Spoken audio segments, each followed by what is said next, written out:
咁咧就其實立法會嘅調查工作咧進展咧係相當嘅緩慢啊！我都明白咧，大家都係相當心急，但係咧我哋都要即係有翻我哋立法會議事嘅程序咧，我哋會逐步咧就邀請唔同嘅證人啊。早前就我哋邀請咗陳家強，咁咧就其實下個禮拜二咧，任志剛咧就會再次咧嚟到公開喺我哋嘅調查小組咧再次作證。咁但係一陣間我哋10:09咧，我哋呢個調查小組就有個閉門嘅會議。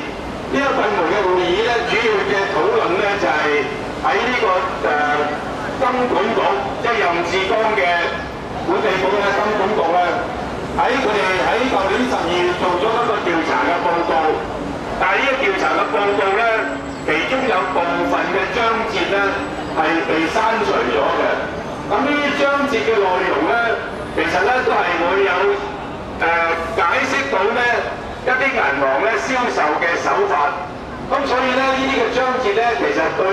我哋一眾嘅黎萬苦主嚟講咧，係確實咧係有需要咧，清楚知道究竟呢啲銀行咧係有啲乜嘢不良嘅銷售手法咧，去誤導到我哋咁多位苦主咧買入呢啲嘅投資嘅產品。咁所以咧，我哋喺一陣間咧會作出討論。咁但係咧呢個討論入邊咧，究竟會唔會最終會進行表決咧？呢個就視乎咧一陣間主席何宗泰議員咧喺個主持入邊咧點樣主持個會議。咁但係我會好清楚講俾大家聽，我自己本人咧係會一定要求要將整份報告係全部將佢公開出嚟俾大家睇，好唔好？好！我哋希望能夠，其實我哋立法會進行調查，由開始嘅時間，我哋最重要嘅目的都係查清個真相。既然有關嘅金管局，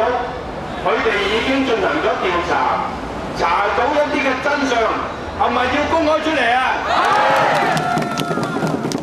呢個都係我哋調查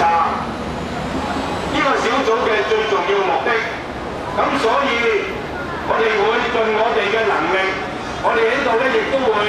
游說其他嘅議員。喺一陣間會上面，我哋都會盡量游說其他仲未決定或者持相反意見嘅議員，希望站喺大家同一嘅陣線，好唔好？好！我喺度咧最後都要講下咧，我知道最近咧有唔少嘅苦主咧陸陸續續咧係會同銀行咧係會讓咧係大家傾和解嘅。咁早前咧我都同大聯盟陳光宇主席咧都講過咧，大家留意當同銀行進行和解嘅時間咧，大家係可以有第三者嘅陪同嘅。